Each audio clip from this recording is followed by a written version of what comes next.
Projek penanaman guarana akan diteliti secara mendalam sebelum ditanam secara meluas. Butirannya langsung bersama Suaran Shah di Kota Kinabalu. Teruskan Suaran. Ya, Ifa. Projek penanaman guarana di Sabah berpotensi untuk dimajukan secara komersial. Timbalan Ketua Menteri Datuk Seri Panglima Dr. Jeffrey Kitingan berkata, bagaimanapun beberapa faktor termasuk risiko penyakit kepada tumbuhan lain termasuk getah perlu diteliti secara mendalam.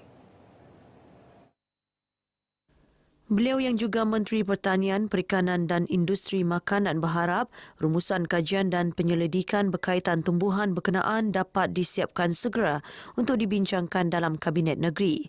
Jelasnya sekiranya projek penanaman guarana menjadi kenyataan, ia bakal menjadi wadah untuk membantu kerajaan membasmi kemiskinan khususnya di kawasan luar bandar. Beliau dimaklumkan oleh beberapa pakar bahawa tiada bukti kukuh yang menunjukkan penanaman guarana secara meluas memberi kesan negatif.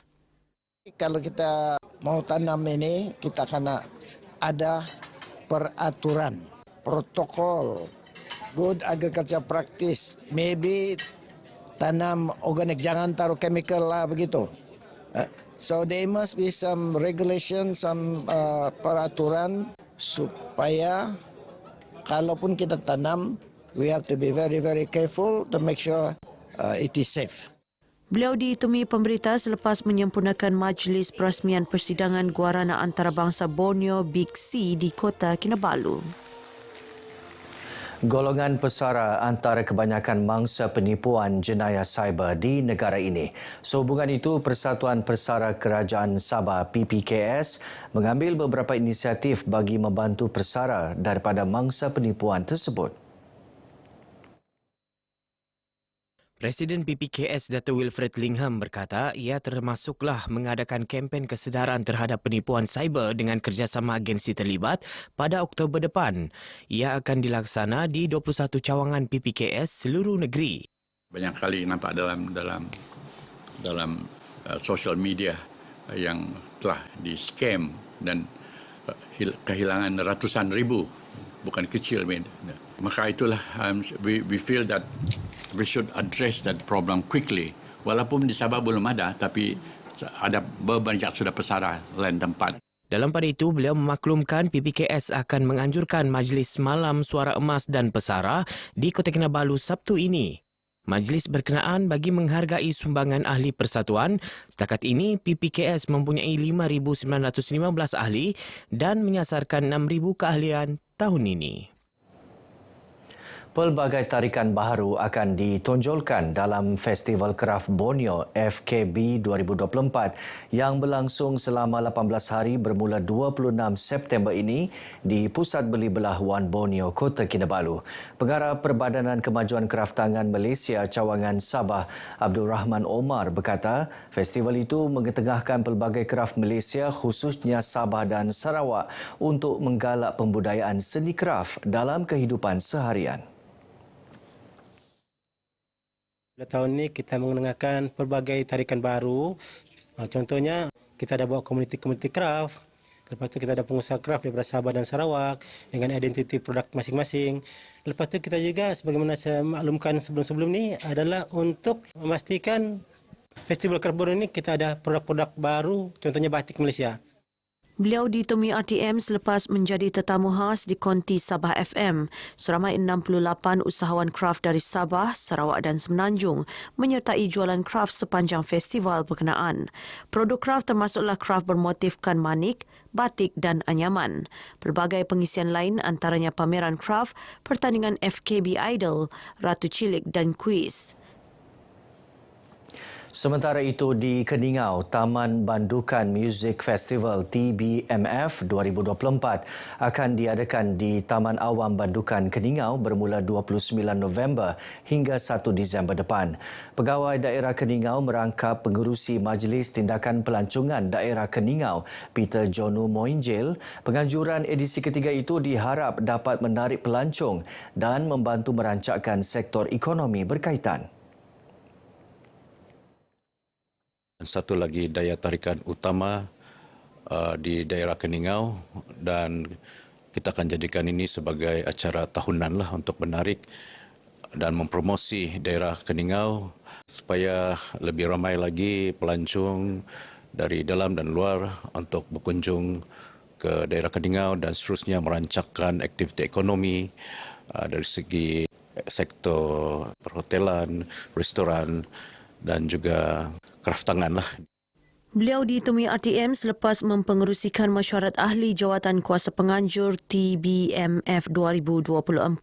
Sementara itu, pengerusi Persatuan Pelancongan dan Kebudayaan Keningau merangkap pengerusi penganjur Rafi Robert berkata, program ini adalah kesinambungan penganjuran acara The Crocker Range Festival.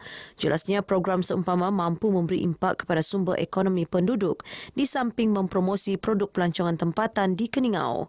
Pelbagai acara diadakan antaranya persembahan nyanyian dan kebudayaan, Festival Rumah Budaya, Festival Kecergasan Eko, Karnival The Kiddos dan pertandingan dart. Kisah naratif peribadi murid Palestin berjudul The Mother's Gift, lakonan murid Sekolah Kebangsaan SK Kapitangan Pulau Banggi memenangi anugerah British Council Language for Resilience Awards 2024. Kemenangan itu menjadikan SK Kapitangan satu-satunya sekolah di Malaysia dan Asia Tenggara yang memenangi anugerah berprestij berkenaan. Guru Besar SK Kapitangan Sinyo alias Abdul Rahman Tamayok berkata, kejayaan ini adalah hasil projek Intercultural Remote Theatre yang menghubungkan murid-murid SK Kapitangan dengan pelajar dari Palestin, Greece, Cameroon dan United Kingdom. Projek teater ini melibatkan pertukaran cerita peribadi antara murid-murid dari pelbagai negara yang kemudiannya dilakonkan melalui platform Zoom. Kita hendaklah merebut peluang dan ruang untuk kita maju ke hadapan. Maksudnya di peringkat antarabangsa seperti Palestine British Award ni, dia sebenarnya kita kena cerdik pandai mentelaah di mana-mana Google untuk mencari link sampai ke peringkat antarabangsa. Dan saya harap guru-guru semua di luar sana rebutlah peluang ini. Beliau ditemui RTM selepas menjadi tetamu khas Sabah FM di Kota Kinabalu. Kemenangan anugerah ini turut memberi impak besar kepada sekolah apabila terbinanya Kanu Palo Studio, satu-satunya studio TV PSS di Pulau Banggi.